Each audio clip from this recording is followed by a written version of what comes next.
다 함께 신앙 고백하겠습니다.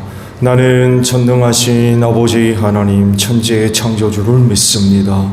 나는 그의 유일하신 아들 우리 주 예수 그리스도를 믿습니다. 그는 성령으로 잉태되어 동정녀 마리아에게서 나시고 본디오 빌라도에게 고난을 받아 십자가에 못 박혀 죽으시고 장사된 지 사흘 만에 죽은 자 가운데서 다시 살아나셨으며 하늘에 오르시어 전능하신 아버지 하나님 우편에 앉아 계시다가 거기로부터 살아있는 자와 죽은 자를 심판하러 오십니다. 나는 성령을 믿으며 거룩한 공교회와 성도의 교제와 죄를 용서받는 것과 몸의 부활과 영생을 믿습니다. 아멘.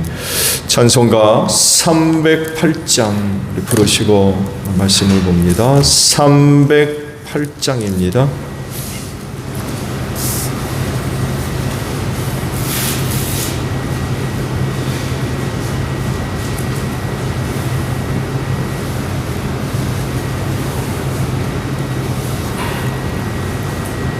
내 평생 살아온 길 뒤를 돌아보니 걸음마다 장마다 모두 죄뿐입니다. 우리 죄를 사하신 주의 은혜 크시니 골고다의 언덕길 주님 바라봅니다. 나같이 못난 인간 주님께서 살리려 하늘나라 영광 보자 모두 버리시언데 낮고 낮은 세상에 사람 형상 입으신 하나님의 큰 사랑 어디에다 견주리. 예수님 나의 주님 사랑의 주 하나님 이제 나는 예수님만 높이면서 살겠네. 나의 남은 인생을 주와 동행하면서 주님 나 사랑 전하며 말씀 따라 살겠네. 말씀을 봅니다. 디모데 후서예요. 디모데 후서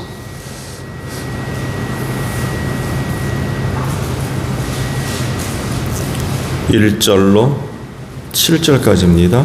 디모데 후서. 하나님의 뜻으로 그리스도 예수 안에 있는 생명의 약속을 따라 그리스도 예수의 사도가 된 나 바울이 사랑하는 아들 디모데에게 편지를 씁니다. 하나님 아버지와 우리 주 그리스도 예수께서 내려주시는 은혜와 자비와 평화가 그대에게 있기를 빕니다. 나는 밤낮으로 기도를 할 때 끊임없이 그대를 기억하면서 하나님께 감사를 드립니다. 나는 조상들을 본받아 깨끗한 양심으로 하나님을 섬깁니다. 나는 그대의 눈물을 기억하면서 그대를 보기를 원합니다. 그대를 만나봄으로 나는 기쁨이 충만해지고 싶습니다. 나는 그대 속에 있는 거짓 없는 믿음을 기억합니다. 그 믿음은 먼저 그대의 외할머니 로이스와 어머니 유니게 속에 깃들여 있었는데 그것이 그대 속에도 깃들여 있음을 나는 확신합니다. 이런 이유로 나는 그대를 일깨워서 그대가 나의 안소로 말미암아 그대 속에 간직하고 있는 하나님의 은사에 다시 불을 붙이게 하려고 합니다. 하나님께서는 우리에게 비겁함의 영을 주신 것이 아니라 능력과 사랑과 절제의 영을 주셨습니다. 아멘. 오늘 아침에는요 4절 상반절에 있는 말씀을 보려고 합니다. 나는 그대의 눈물을 기억하면서 그대를 보기를 원합니다 라는 말씀입니다. 이 세상에 생명체건 무생명체건 간에 존재하는 데 있어서 하나님의 그 은혜와 사랑을 빼놓을 수 없죠. 존재한다는 것 자체가 하나님의 은혜라고 하는 사실입니다. 그렇기 때문에 이런 그 사실로 인하여서 또 하나님께 감사하는, 또 그런 하나님을 섬기는 진지한 그런 그 태도와 또 마음들이 있어야 되겠지요. 그렇지만 많은 사람들이 이렇게 살지 않습니다. 하나님도 모르고 또 그분이 주시는 은혜가 뭔지 모르며 오직 자기 재주와 능력으로 사는 줄 알고 있죠. 광야 40년 생활이 오늘 우리에게 주는 교훈은 하나님의 은혜로 산다는 것입니다. 이스라엘이 체득한 한 가지 은혜, 그건 하나님께서 자기들을 살게 하신, 또 살려주신 그런 그 은혜 받은 민족이라고 하는 것이었죠. 누구나 일용할 양식을 얻기 위해서 밭 갈고 땅 판 사람 하나도 없습니다. 40년 살면서 하늘에서 내리는 만나 먹고 살았습니다. 결국 이런 사실은 하나님 섬기는 것이 얼마나 중요한 것인가를 알게 하신 거죠. 그래서 광야에서 그 백성들이 한 일은 하나님 섬기는 일이었습니다. 저들에게 주신 율법을 따라 생활하는 것. 우리가 일용할 양식을 얻기 위해서 사는 일들이 얼마나 고단하고 힘듭니까? 거의 하루 생활 전부를 다 거기에 쏟아 부어야 됩니다. 근데 광야 생활은 말씀드린 대로 일용할 양식 얻기 위해서 땅 파고 밭 간 사람 하나도 없거든요. 또 광야에서 뭐예요? 율법 지키고 하나님 섬기는 이런 생활들이었어요. 결국 훈련시키신 거죠. 너희는 이렇게 살아야 된다. 이렇게 만나를 주신 거는 사람이 빵으로만 사는 것이 아니라 하나님의 입에서 나오는 모든 말씀으로 살아야 된다는 것을 알게 하시려고 주신 은혜였다는 거예요. 근데 문제는 광야의 그런 신앙 정신을 후손들이 이어가지를 못했어요. 정착하자마자 하나님 버리고 우상숭배하고 율법 버리고 타락한 그런 것 생활을 했죠.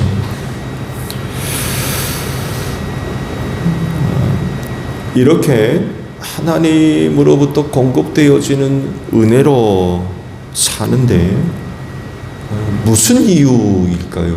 무슨 이유? 여기 내용에도 여러 가지 부분들을 다룰 수가 있겠지만 오늘 주신 말씀 속에서 그 한 가지를 찾는다고 하면은 긍휼하심입니다. 하나님으로부터 긍휼하심의 은혜를 얻는 거예요. 불쌍히 여김을 받는 거죠.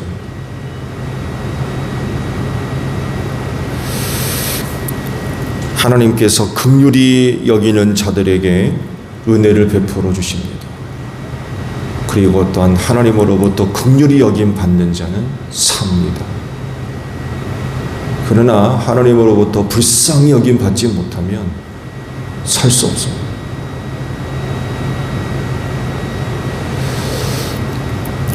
하나님으로부터 은혜 입었던 사람들 보면 그들이 다른 어떤 사람들보다 더 낫고 탁월한 그 어떤 것 때문에 그들이 그렇게 선택을 받고 은혜를 입었다고 생각하십니까? 이건 세상적인 기준입니다. 세상은요, 남보다 탁월하지 못하면 배겨낼 수가 없어요. 돈 한 푼이라도 더 벌려면 뭔가 좀 나야 돼요.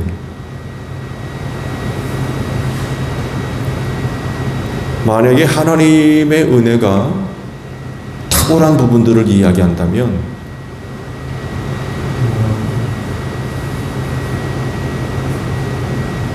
이 세상의 못난 사람들은 아마 배견의 재간이 없을 겁니다.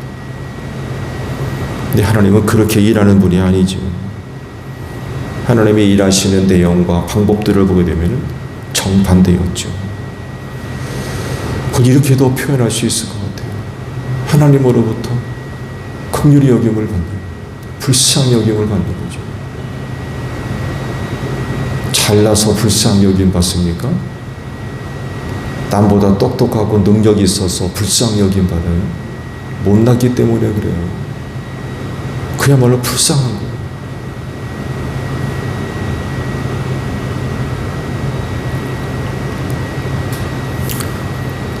오늘 주신 말씀을 보면 사도 바울이 디모데를 기억한다고 하는데 그가 기억하고 있는 부분이 아주 독특한 부분을 기억하고 있어요.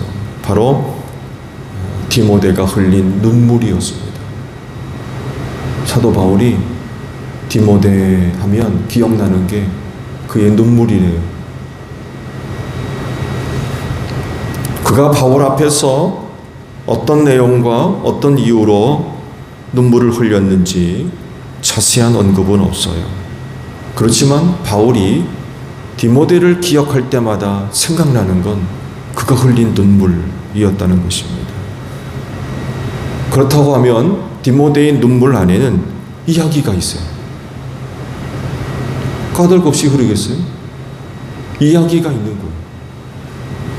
눈물을 흘릴 수밖에 없는 디모데의 이야기가 그 눈물 속에 있는 거죠. 그걸 이제 바울이 안다는 거예요. 그가 왜 그렇게 눈물을 흘렸는지 바울이 그걸 아는 거죠. 디모데에 대한 그런 그 기록들을 보게 되면 아마도 그가 흘린 눈물은 개인적인 그런 그 이유보다는 사역에 관련된 그런 그 이야기들이 대부분이 아니었을까, 그런 그 생각을 해봅니다. 사역에 많은 그런 그 어려운 일이 있었거든요. 한 가지 예를 본다면 디모데에 대한 사도 바울의 권면의 내용들을 보게 되면 너희 나이 어림에 대해서 사람들이 업신여기지 않도록 해라, 이런 그 권면들이 있거든요. 이런 것들을 보았을 때 사역 현장에서 겪었던 어려움의 내용들이 굉장히 다양하고 컸던 것 같아요. 이런 내용들로 기록된 것 보게 되면 디모데가 사역을 하면서 주변 사람들로부터 무시당하는, 또 멸시받는 이런 일들이 있었던 것 같아요. 사역이 쉽지 않은 거죠. 이런 여러 가지 어려운 일들이 그로 하여금 눈물 짓게 하는 그런 그 사건들이 있었던 거죠. 이 눈물을 바울이 잊지 않고 기억해 둘 정도로 깊은 그런 그 인상을 남겼던 것 같아요. 어떻게 보게 되면 그의 눈물을 기억할 정도면 사도 바울이 공감을 했던 것 같아요. 사도 바울도 사역 속에서 얼마나 많은 어려운 일이 있었습니까? 그 마음을 아는 거죠. 다른 사람들은 보면 저 왜 우나 그러지만 바울은 아는 거죠. 그가 왜 우는지 아는 거예요. 그게 이제 바울의 마음 깊은 곳에 자리를 잡았던 거죠. 앞서 말씀을 보게 되면 그를 위해 항상 기도했다고 그래요. 그를 기억하고, 근데 그 기억 속에 그가 흘렸던 눈물이 있었던 거예요. 그런 그 디모데를 볼 때마다 애틋한 그런 그 마음들이 생기고 긍휼히 여기는 그런 그 마음이 사도 바울 속에 생겨났던 것 같아요. 아시듯이 오늘도 말씀에 기록됐습니다만 바울은 결혼하지 않았지만 디모데를 아들같이 여겼어요. 그래서 그에 대한 서신을 기록할 때도 아들이라고 하는 표현을 썼어요. 그럴 정도로 각별하게 디모데를 생각을 했던 거죠. 근데 그렇게 아들처럼 여겼던 디모데가 눈물을 흘리니 그 바울의 마음이 어떻겠어요? 그런 그 디모데를 향해서 바울의 그 마음 속에 긍휼히 여기는 그런 그 마음.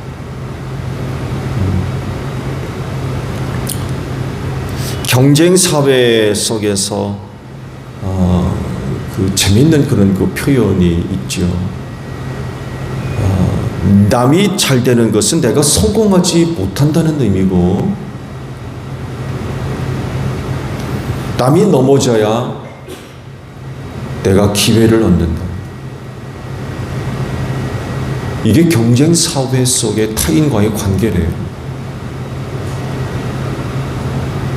비참하죠? 비극적인 일입니다. 남이 실패해야 내가 잘 되고, 남이 넘어져야 나한테 기회가 온다는 거예요. 그러니 이게 정상적인 인간관계가 되겠습니까? 타인에 대한 인간으로서의 정상적인 어떤 생각, 태도, 관계, 이런 것들이 불량스러워요. 그것도 엄청나게 불량스러워. 이런 그 관계성 속에서 감히 불쌍히 여기는 마음이 생기겠습니까? 긍휼히 여기는 마음이 생기겠어요?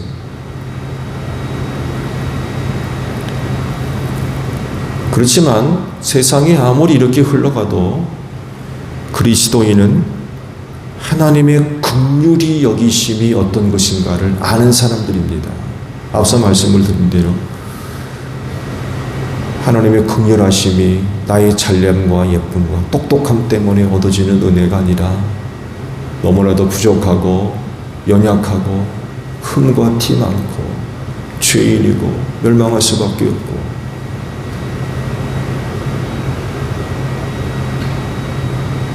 그런 존재임으로 말미암아 하나님이 불쌍히 여기는 거예요. 불쌍히 여기는 거예요.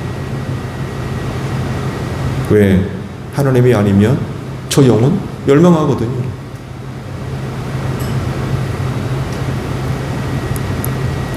이 긍휼하심이 아닌 거죠.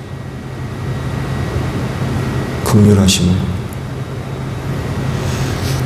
하나님으로부터 긍휼하심의 은혜를 받지 못하면 망합니다. 그렇지만 긍휼히 여김 받은 사람은 반드시 삽니다. 반드시 구원을 얻어요. 그래서 하나님 앞에서 흘리는 눈물은 결코 헛되지 않은 줄로 믿습니다. 바울이 디모데의 눈물을 기억하면서 만나보기를 원한다고 하지 않습니까? 아들같이 여겼던 디모데가 흘렸던 눈물, 그냥 보지 않고 바울의 마음에 깊이 박힌, 그를 기억할 때마다 그의 눈물을 기억하는,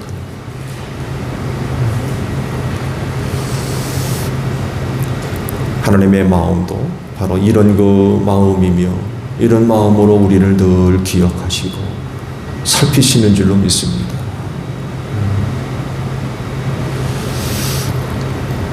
하나님은 자기 자녀 삼은 성도들, 그들이 흘리는 눈물을 결코 잊지 않고 늘 기억하셨다가 때가 이르면 그 눈에서 눈물을 닦아주실 줄로 믿습니다. 오늘도 이 자리를 통해서 하나님으로부터 긍휼히 여김받는 여러분들이 되시기를 바랍니다. 그래서 하나님 앞에 나아갈 때 나의 잘냄과 예쁨과 똑똑함과 이런 것이 아니라 하나님으로부터 어떻게든지 간에 긍휼히 여김받는, 긍휼히 여김받기 위해 그분 앞에 서는 이런 그 모습들이 필요한 것 같아요.